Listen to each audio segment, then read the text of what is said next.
बलिया वाले जिस दिन मुझे बुलाएंगे उस दिन मैं यहीं आके रहने लगूंगी। बुलाइए तो पहले। बिल्कुल मेरा ही घर है। मैं देखिए मैं सिर्फ पॉलिटिकल आइडेंटिटी ही नहीं हूँ, मैं एक माँ भी हूँ, मेरे ऊपर 2 बच्चों की जिम्मेदारी भी है और पार्टी की कार्यकर्ता भी हूँ। पिछले लगभग 1 साल तो मैं चुनाव की दृष्टि से अलग अलग प्रदेश में मैं व्यस्त रही चुनाव की दृष्टि से। उसके बाद अभी 3-4 महीने हुए हैं जब थोड़ा इधर व्यस्तता कम हुई है पार्टी के कामों से। तो 2 बच्चों की माँ भी हूँ, उनके भी जिम्मेदारी का निर्वहन करना पड़ता है। और मेरे बेटे की अभी सर्जरी हुई है, पिछले 1-1.5 महीने अभी हुआ है, तो उस वजह से और भी नहीं निकल पा रही हूँ। लेकिन ये आपका कहना सही है कि बलिया इतने दिनों बाद क्यों आई हूँ। चूँकि ऐसा कोई काम था नहीं मेरे परिवार में अगर कोई कार्यक्रम होता है तो मैं आती हूँ। पिछले साल लगभग 1 साल हो गया, 1 सवा साल हो गया, भाई की शादी थी तो आई थी, क्योंकि घर यहीं पर है, शादी यहीं घर से थी, तो मैं आई थी। और आज लगभग 1 सवा साल के बाद मैं आई हूँ। पर अच्छा लगा आपने ये सवाल किया, तो ये ऐसा महसूस हो रहा है कि कहीं ना कहीं बलिया के लोग अपनी बेटी को खोज रहे हैं, याद कर रहे हैं।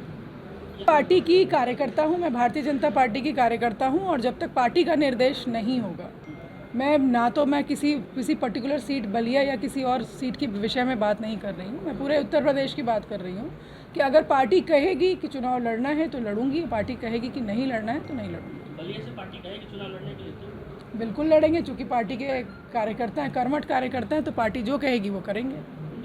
हर नेता की जो चुनाव लड़कर आता है उसकी इच्छा होती है चुनाव लड़ने की, लेकिन आपने बोला ना कहाँ से चुनाव लड़ने की इच्छा है। जिस पार्टी का हिस्सा मैं हूँ उस पार्टी में निर्देश दिया जाता है कि आपको यहाँ से चुनाव लड़ना है, पूछकर हमारी पार्टी में टिकट नहीं दिया जाता है।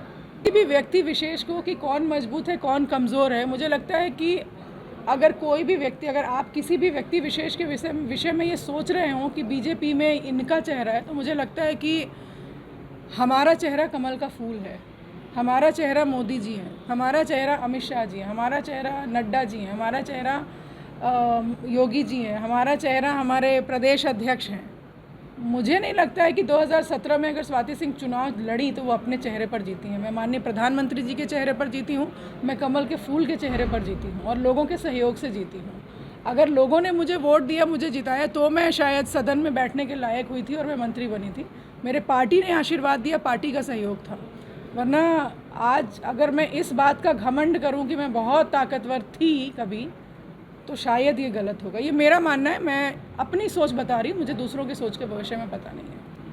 मल्टी कॉस्ट रेस्टोरेंट का आपने उद्घाटन किया था और कहीं ना कहीं वहाँ से कुछ विवाद सामने भी आया, क्या लगता है वो आपका वो? आपके सवाल में ही आपका जवाब है। आपने कहा मल्टी कुजीन रेस्टोरेंट, तो जवाब मिल गया, ख़त्म।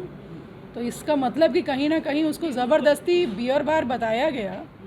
और मेरा अभी एक पॉडकास्ट आया, उसमें भी मैंने बोला कि अगर वो बियर बार है तो चल क्यों रहा है। उत्तर प्रदेश में किसी भी बार को लाइसेंस नहीं मिलता है, कोर बार को, तो बंद हो जाना चाहिए ना। कोई भी व्यक्ति मैं वर्तमान जो सरकार है उसका हिस्सा थी। माननीय मुख्यमंत्री जी को जो उचित लगा उन्होंने किया। क्या अगर ऐसा होता कि मैंने कोई गलत काम किया है तो मैं मंत्रिमंडल में 5 साल काम नहीं कर पाती।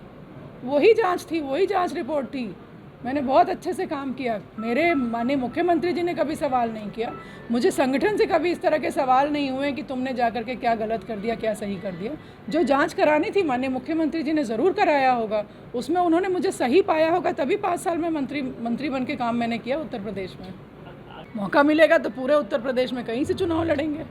अगर आप ये वीडियो YouTube पर देख रहे हैं तो हमारे चैनल को सब्सक्राइब कर बेल आइकन दबाएं और Facebook पर देख रहे हैं तो हमारे पेज को लाइक करें।